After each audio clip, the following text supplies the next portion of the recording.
नमस्कार दोस्तों, जो लोग ईश्वर को नहीं मानते हैं और नास्तिक हैं, उन लोगों का अक्सर एक तर्क होता है।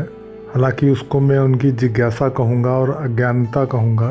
तो उनका तर्क ये होता है कि अगर ईश्वर हैं तो वो जब हत्या, बलात्कार, भुखमरी के समय वो ईश्वर कुछ करते क्यों नहीं हैं? लोग इतना परेशान हैं तो उस समय वो आके कुछ करते क्यों नहीं है अगर ईश्वर हैं तो दोस्तों, इसी विषय पे आज थोड़ी चर्चा करेंगे। दोस्तों, सोचिए कि कार, जहाज़, मोबाइल, ट्रेन आदि तमाम चीज़ें हम लोगों ने बनाई हैं और वो नियमों द्वारा चलते हैं। जहाज़ उड़ने के अपने नियम हैं, वह सपोर्ट सिस्टम है जिसे एयर ट्रैफिक कंट्रोल सिस्टम कहते हैं। फिर पायलट है, एयर होस्टेस हैं। ऐसी ट्रेन चलने का पूरा एक सिस्टम है और नियम है, गार्ड हैं, ड्राइवर हैं, सिग्नल मैन हैं और तमाम टीम है, तब ट्रेन चलती है, जो कि पूर्णतया साइंटिफिक इंजन के द्वारा चलती है। ऐसे ही मोबाइल है, कंप्यूटर है, वह तमाम साइंटिफिक चीज़ें हैं जो हम लोग यूज करते हैं, वो सब नियमों पे चलते हैं। और दोस्तों, फिर भी जहाज़ भी दुर्घटनाग्रस्त होता है, ट्रेन के एक्सीडेंट होते हैं, मोबाइल, कंप्यूटर ख़राब होते हैं। अब कोई कहे कि ये सब चीज़ें की दुर्घटना हो रही है और ख़राब हो रहे हैं तो इसके मतलब इनको बनाने वाला नहीं है, तो ये बड़ी हास्यास्पद बात है।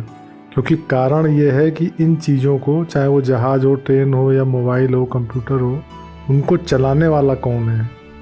अगर चलाने वाला अज्ञानी है, उन चीज़ों को चलाने में उसने प्रैक्टिस नहीं करी है, या फिर अगर प्रैक्टिस करी है तो कुछ गलतियों के कारण, चाहे शराब के नशे में या किसी अन्य फैक्टर के कारण, उसने नियमों का उल्लंघन कर दिया, तो निश्चित ही है हवाई जहाज़ की भी दुर्घटना हो जाएगी, ट्रेन भी दुर्घटनाग्रस्त होगी और कंप्यूटर और मोबाइल भी ख़राब होंगे। सारे साइंटिफिक इक्विपमेंट जो वैज्ञानिकों ने इतनी मेहनत से बनाए हैं वो सब खराब हो जाएंगे, क्योंकि उनको यूज करने वाला नियमों का उल्लंघन कर रहा है, या फिर उसको, यूजर को यूज करना नहीं आता इन चीज़ों को। तो ऐसे ही दोस्तों, हम लोगों का शरीर है जो तमाम नियमों से चलता है, और वो नियम समय समय पर जिसने इनको बनाया है, उस ईश्वर ने अवतार लेकर हम लोगों को जानकारी दी है।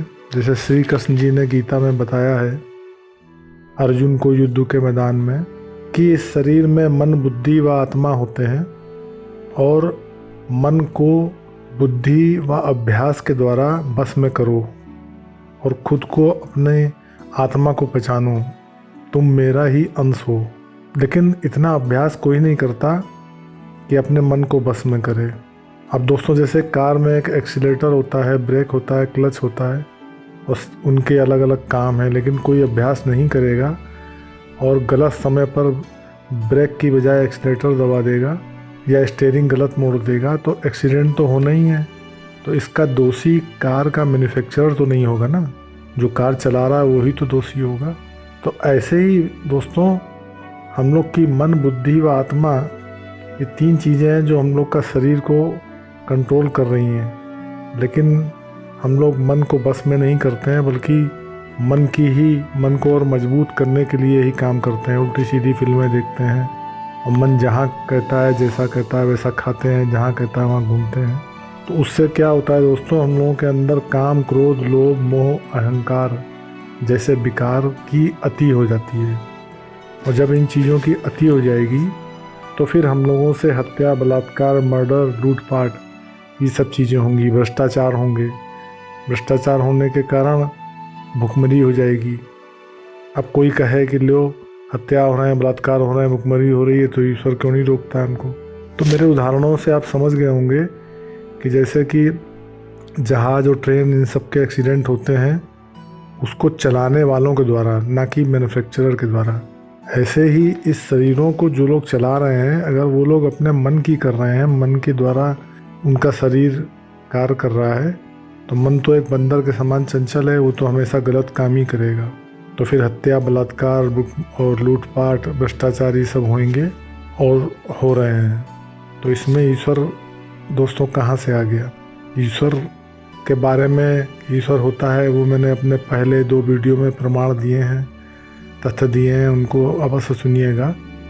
यहाँ पर मैंने सिर्फ यही सिद्ध किया है कि हत्या, बलात्कार या लोग भूखमरी के शिकार हैं, उसका कारण है अज्ञानी लोगों द्वारा अपने मन को बस में ना करना और काम, क्रोध, लोभ, मोह, अहंकार की अति हो जाना, जिससे ये सब दुष्कर्म होते हैं।